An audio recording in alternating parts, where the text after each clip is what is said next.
or you can type in confused. Are you accessing visited? Yes, imagine visited is a global variable. Right, and you're accessing it in like O1 time to check if it's been visited, correct? Exactly. Okay. So if we look at our smaller example here, so let's say that we are performing DFS on this particular graph. Let's remove this thing, this self loop for a second. Right.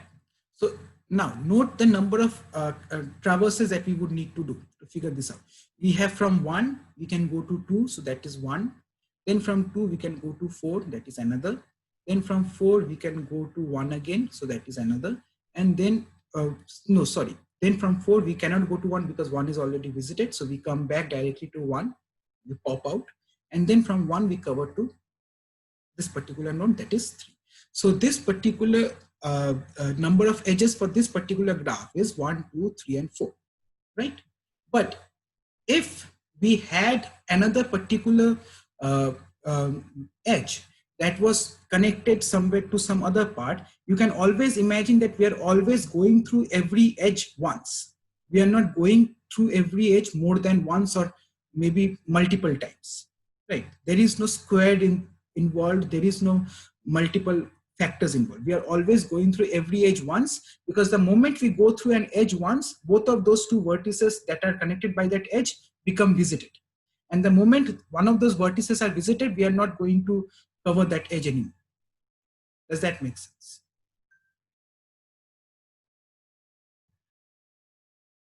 So what I'm saying is, let's say that I have already covered this particular vertex and this particular vertex. So once I have done this, I've taken care of this edge, and in no way am I going to cover these two vertices again. Does everyone agree about this? And the moment that I'm not going to consider these two vertices again, the complexity becomes big O of E, because we are basically looking at every edge once. So any questions about it so far? Okay. So when you're Yeah. at the fourth node, you would check its two neighbors, like the linked list for its two neighbors, and you'll note. And then when you do that, you'd get return from visited true at those two locations. So then you could then you know that all edges are explored and you can back out, right? Yes, exactly. Exactly. All right. So the moment we reach 4, essentially I'm checking whether 1 and 2 are not yet visited, but both of them are. So we back out from 4, we get to 2, we back out from 2, we get to 1. And then from 1, we again start visiting number 3. So we also have two other functions that we have not talked about yet here. That is the pre-visit function and the post-visit function. Now note that the pre-visit function is called before the recursive call, while the post-visit function is being called after the entire recursive loop is done. Right. So does everyone remember what head recursion and tail recursion is? One gets completed before we make a call. So one is basically executed while we are going down the rabbit hole in the recursion tree, and the other one gets executed while we are returning from that recursion calls, right? So that is the difference between head recursion and tail recursion. Okay. Okay. So pre-visit essentially says before we visit any other particular node in this graph, we are going to call this function, and these functions are quite useful. I will talk about these functions, but these functions don't take up any time as of now. But these are just placeholders for things that we can do before visiting the child nodes of a particular node, or after visiting and completing that entire survey of nodes that are beneath the particular node. Okay. So we can sort of, so we have figured out that the time complexity of this particular algorithm is big O of E, and we now need to figure out whether this particular algorithm works. So walking basically means, does it find all reachable nodes in this particular graph? So we know that when we were exploring A, we saw that before we came out of A, all of the child nodes that A was connected to, and hierarchically all of their grandchild nodes and their great-grandchild nodes all have to be covered before we come out of A again. Because as long as it is connected, it is going to find connected nodes that have not yet visited, or they have all been visited. So if some node is still not yet visited, then we would get to that particular recursion step and then visit that particular subgraph. Otherwise, we can finally come out of A. So essentially, we say that it will work for a smaller graph where we have just one node.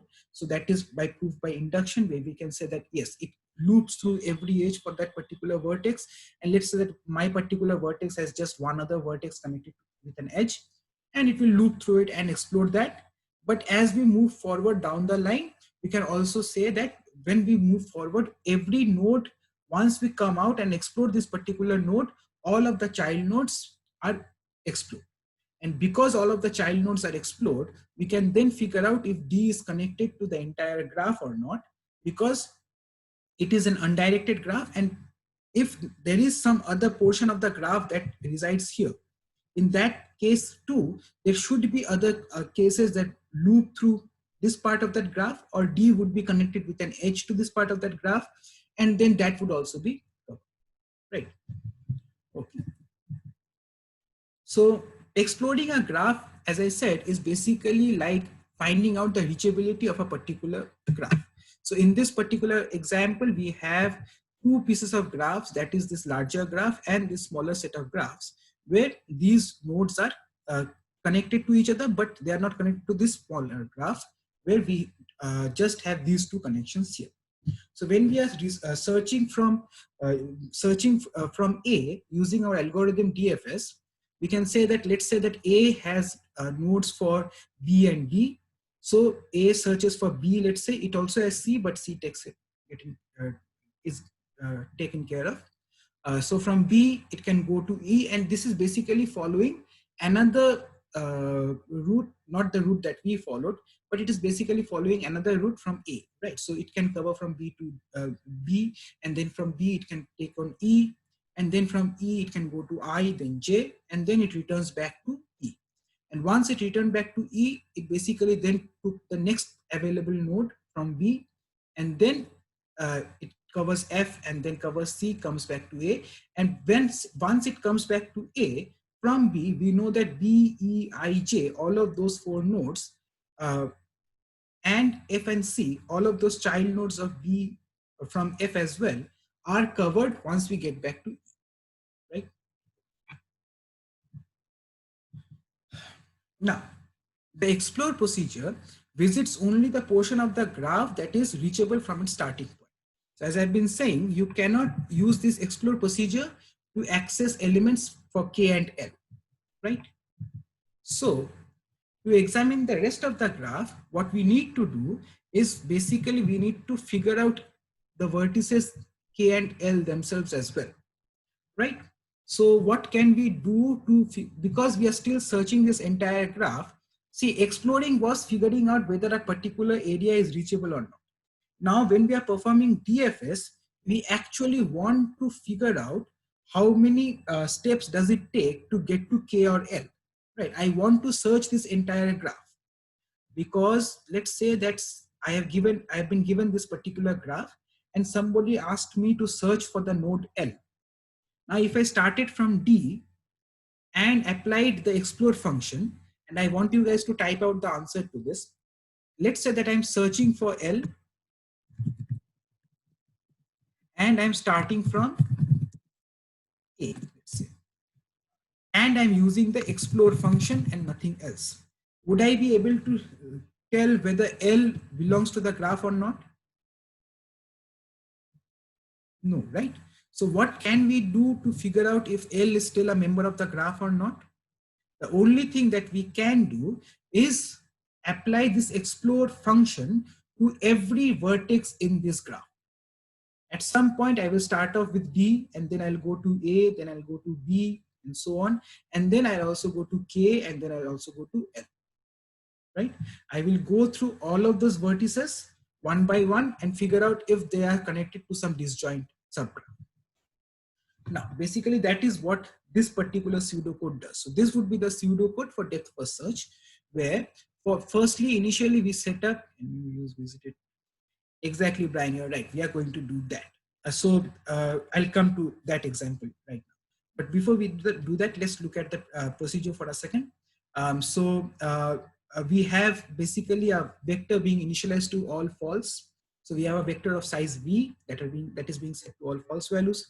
And if we have not visited v, and this is the same visited vector that we have been using in the explore, as Brian says, right? So this is the same visited vector. And for if we have not visited a particular vertex, we just call explore v, and then we keep on doing it until all the vertices are exhausted. So let's talk about this particular algorithm here. So let's talk about the second loop. We have basically initialized all our vertices to 0, and now all we need is this particular graph. Okay, so initially I've set everything to false, and let's say that I've started worst case no edges. So Brian Atkins, is it going to be v squared or v?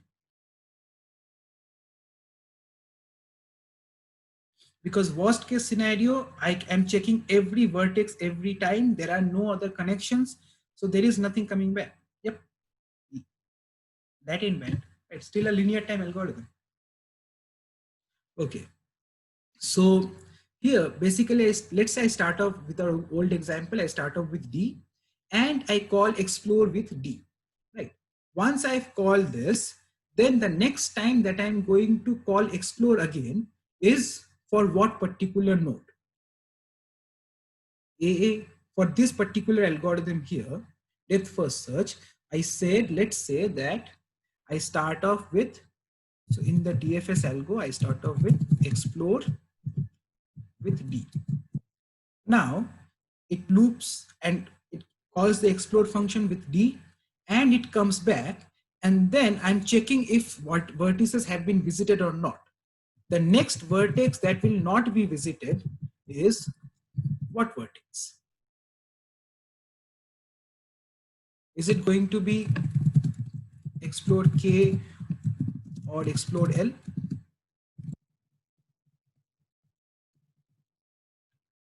Right? Exactly. Because once we have covered D, we know that all of those vertices have been covered that are connected to D, but I'm still checking every vertex though, right? I can't just directly jump to K. I'm still making sure, has A been explored, has B been explored, has E been explored. I'm doing it for every vertex here, right? Until I reach K. So let's not count what explore takes up. Let's say that explore takes, and we already know it takes up big O of E time.